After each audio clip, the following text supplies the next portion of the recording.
Now I'm about to show you a video here that Democrats try to keep silent. They hid it for 8 days, but it's showing now.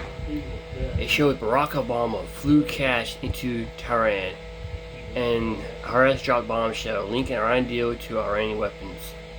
Now, if this ain't a massive treason to America for what Obama did, the Democrats did, then I don't know what is. So let's go ahead and get into the video, shall we? Iranian military factories and bases that we're systematically destroying were paid for by the pallets of American cash that Barack Obama flew into Tehran under the Iran deal. You might call it an inconvenient truth. Iran took our money and turned it into weapons and bunkers and ammo. And now we're destroying those weapons and you're writing, Mr. President, that grievous wrong. I'll start kind of where you left off, Mr. President. Thank you for doing the work of the free world and having the courage to step up and stop the Iranian terror regime from holding the world hostage. That's really what it is. And 27 days ago, Iran had a modern military. Never in recorded history has a nation's military been so quickly and effectively neutralized. Operation Epic Fury is not an endless war. It's a decisive campaign with clear objectives to destroy Iran's offensive military capabilities and ensure they never obtain a nuclear weapon. This is stuff for the history books. This is stuff for legacy. Mr. President, you are acting now to ensure future generations do not have to live under the threat of a nuclear-armed Iran. However, you wouldn't know it if you listened to the dishonest hate Trump media, as you referenced. The folks here in the room, these cameras, they have a choice. You're either informing the American people of the truth or you're not. Because I hear it from my people every day. Behind every headline you write, there's a helicopter crew in the air. And behind every news banner you write, there's a battalion on the move. And behind every fake news story, there's an F-35 pilot executing a dangerous mission. My message to the media is get it right. This actually isn't something new to me. I may be a young guy, Mr. President, but I'm not a rookie in this realm. In 2007, I helped lead the surge, the public fight for the Iraq surge. Stood and watched people stand in the Senate and declare the war is lost before it even started. Who was that? It was Harry Reid. That was the Democrats and the media working hand in glove. Back then it was 3 years into a war. Now we're 3 weeks into an operation. But see, unlike Iraq, this isn't a tie. This is not parody. This is not chaos. This is success. Pure American success. On plan, and as the president said, ahead of pace. Over 10,000 enemy targets destroyed. Over 140, I think now you're right, Mr. President, over 150 naval vessels sunk, underground facilities destroyed, their defense industrial base in shambles, and overnight, not only do they not have a Navy, Mr. President, they no longer have a Navy commander. IRGC's Navy commander was killed overnight in operation. So no Navy leader. Here's the thing about the media though, if President Trump had not acted, you'd be screaming, why not? And now that he has taken decisive action, you're asking, well, why did you? It's the same old tired playbook, TDS in your DNA. But the hardworking, God-fearing, patriotic Americans out there know better.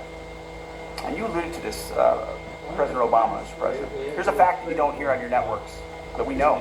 Many of the Iranian military factories and bases that we're systematically destroying were paid for by the pallets of American cash that Barack Obama flew into Tehran under the Iran deal. You might call it an inconvenient truth. Iran took our money and turned it into weapons and bunkers and ammo. And now we're destroying those weapons and you're writing, Mr. President, that grievous wrong. And make no mistake, we had to act.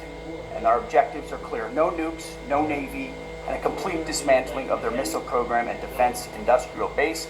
And as Marco pointed out, that mission, and the VP as well, has not changed since day one. Yet, 2 days ago, they shot 2 failed missiles on a target 4,000 kilometers away. For years, they told the world that their missiles could only range 2 kilometers. Surprise. Yet again, Iran lied. And to the world, I say London is 4,000 kilometers from Iran. Washington, D.C. is 3,300 kilometers from Venezuela, another country President Trump did something about, that partnered for a long time with Iran. So you're telling us that Iran is not a threat to the world or to the U.S., President Trump knows better. And here's what success actually looks like right now. You mentioned it, Mr. President. A-10 Warthogs, if you know them, you love them, and Apache helicopter gunships are flying strike missions inside Iranian airspace and throughout the Strait of Hormuz at will. You only send these slow, low-flying, close air support platforms when the enemy has no meaningful air defenses left. Their presence is proof that Iran's air defenses are gone. Their command and control is shattered, their top leaders hiding in underground bunkers, while their mid-level commanders are being crushed in the field. The morale of their fighters plummeting. We see that disconnect daily. They're privately admitting, as you said, Mr. President, very heavy losses. We know that. President Trump has given us a clear mission. Our capabilities are only going up and Iran's are plummeting. We are here to win, and we're full speed ahead. So, Steve, we appreciate your efforts. We pray for a deal, and we welcome a deal. And we have the ultimate deal maker to make it happen. But in the meantime, as I said yesterday, the Department of War will continue negotiating with bombs. War is negotiation by other means. And finally, I want to thank our incredible troops. Our pilots, crews, sailors, refuelers, air defenders, the absolute best of America, the real 1% of our country. This president, President Trump, has your back. And I know this cabinet prays for you every single day. And we ask the American people to do the same as they continue in this mission. God bless. Thank you. Thank you very much. It's great. I think before I ask Scott to say a couple of words, it would be great if people like the mayor of Chicago and the governor of Illinois would say, please come in and stop the crime. A beautiful young lady was killed the other day, and the father was a very good friend of Dan Scavino, and he took it very hard. Dan took it very hard, like the father, friends, grew up together, and it's a young lady whose life would be saved if we did what we did as an example in Washington, D.C., which is now a safe city. All the time, people come up to me in the building, people that work here, they say, thank you so much. I know immediately what they're talking about. They're able to walk to work. They walk to work. You all walk to work. Some of you were mugged. I know you told me stories. Some of you were mugged. One person in particular was viciously mugged in the group right here. It's not happening anymore. You have a safe city. Louisiana, the governor of Louisiana called me, could you help me with New Orleans? They just had the Mardi Gras. He said it was the safest Mardi Gras we've ever had. Sounds terrible to say. No murders. You know, it sounds like, who would say this? No murders. They always had murders. They had a lot of crime during Mardi Gras. He said virtually no crime. We had the troops down there.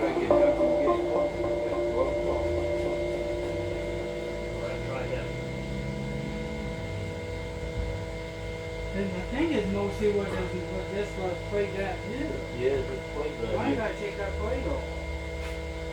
Are you getting the runaround from workers' comp after your work injury? You're not alone. A lot of injured workers are stuck in a system that's confusing, frustrating, and honestly just plain unfair. Maybe your job rushed you back too soon. Maybe your doctor doesn't seem to care. Or maybe you're just sitting at home waiting to do something, anything about your case, and getting nowhere. If you've suffered a serious injury at work, like a broken bone, a torn tendon, or anything that required surgery, you could be entitled to big compensation and real answers. And it doesn't matter if the injury happened weeks or even months ago.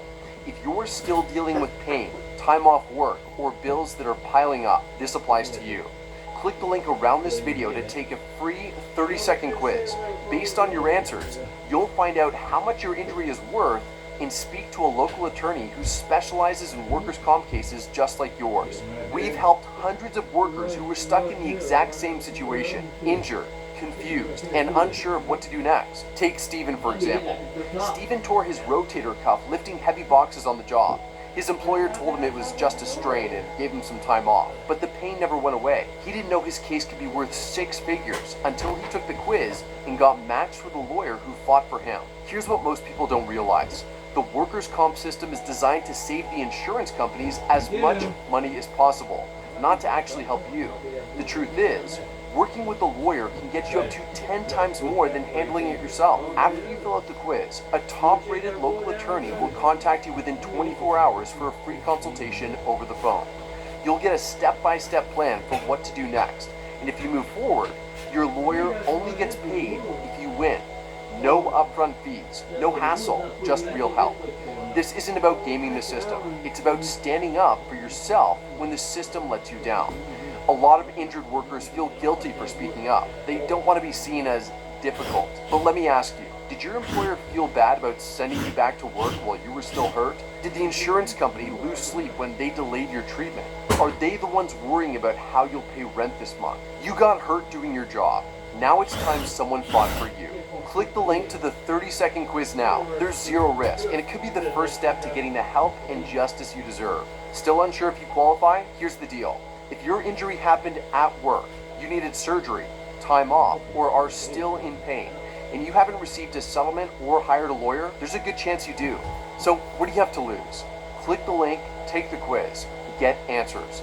You don't have to do this alone anymore.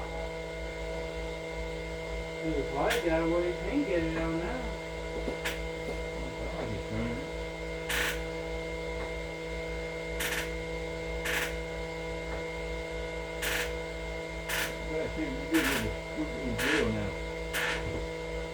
I do want to be recorded for history's purposes. Iran will immediately use the money that it's receiving in sanctions relief to begin to build up its conventional capabilities. It will establish the most dominant military power in the region outside of the United States, but they will target us. They'll also continue to build long-range missiles capable of reaching the United States. And then at some point in the near future, when the time is right, they will build a nuclear weapon. And they will do so because at that point they will know that they have become immune. And then they become an established nuclear weapons power. History will condemn us for not doing what needed to be done at this critical moment in the world's history. An old clip of U.S. Secretary of State Marco Rubio speaking about Iran on the floor of Senate is being widely shared, and he is being hailed as prescient. Rubio, then a senator representing Florida, warned against the Iranian nuclear deal negotiated by Barack Obama's administration. I think everything that needs to be said about the details of this deal have already been said. I do want to be recorded for history's purposes, before I know what was going to happen in regards to this if it goes through. Iran will immediately use the money that it's receiving in sanctions relief to begin to build up its conventional capabilities. It will establish the most dominant military power in the region outside of the United States, and it will raise the price of us operating in the region. They're going to build anti-access capabilities, rockets capable of destroying our aircraft carriers and ships. Continue to build these swift boats that are able to come on us, these fast boats that are able to swarm our naval assets. And they'll make it harder and harder for U.S. troops to be in the region. They'll also work with other terrorist groups in the region to target American servicemen and women. And they may or may not deny that they're involved, but they will target us and raise the price of our presence in the Middle East until they hope to completely pull us out of that region. They'll also continue to build long-range missiles capable of reaching the United States. Those are not affected by this deal, and they'll continue to build them as they've been doing. And then at some point in the near future, when the time is right, they will build a nuclear weapon. And they will do so because at that point they will know that they have become immune, that we will no longer be able to strike their nuclear program because the price of doing so will be too high. This is not just a work of imagination, it exists in the world today. It's called North Korea, where a lunatic possesses dozens of nuclear weapons and a long-range rocket that can already reach the United States. And we cannot do anything about it. An attack on North Korea today would result in an attack on Tokyo, or Seoul, or Guam, or Hawaii, or California. And so the world must now live with a lunatic in possession of nuclear weapons. And this is the goal Iran has as well, to reach a point where they become immune to any sort of credible military threat because the price of a military strike would be too high. And then they become an established nuclear weapons power. And never in the history of the world has such a regime ever possessed weapons so capable of destruction. Iran is led by a supreme leader who is a radical Shia cleric with an apocalyptic vision of the future. He is not a traditional geopolitical actor who makes decisions on the basis of borders or simply history, or because of ambitions. He has an religious apocalyptic vision of the future, one that calls for triggering a conflict between the non-Muslim world and the Muslim world, one that he feels especially obligated to trigger. And he's going to possess nuclear weapons. This is the world that we are on the verge of leaving our children to inherit, and perhaps we ourselves will have to share in it. And so I want to be recorded for history's purposes, if nothing else, to say that those of us who opposed this deal understood where it would lead, and we are making a terrible mistake. And I fear that a passage of this deal will make it even harder for us to prevent it. And I hope that there is still time to change our minds, but here's the good news. Iran may have a supreme leader, but America does not. In this nation, we have a republic, and soon we will have new leaders, perhaps in this chamber, but also in the executive branch. And I pray that on their first day in office, they will reverse this deal and reimpose the sanctions, and back them up with a credible threat of military force, or history will condemn us for not doing what needed to be done at this critical moment in the world's history. Prior to this speech, then Senator Marco Rubio also delivered remarks on the floor of the U.S. Senate, urging passage of the Iran Nuclear Agreement Review Act of 2015. You didn't start your business to do taxes. Good thing we did. Block Advisors by H&R Block serves over 2 million businesses like yours every year. Find a local tax pro who understands the ins and outs of your industry. File with Block Advisors today. I would definitely recommend TurboTax. My tax expert, she was amazing. She answered all of my questions. It all just felt super easy and transparent. You gotta try it. You have to.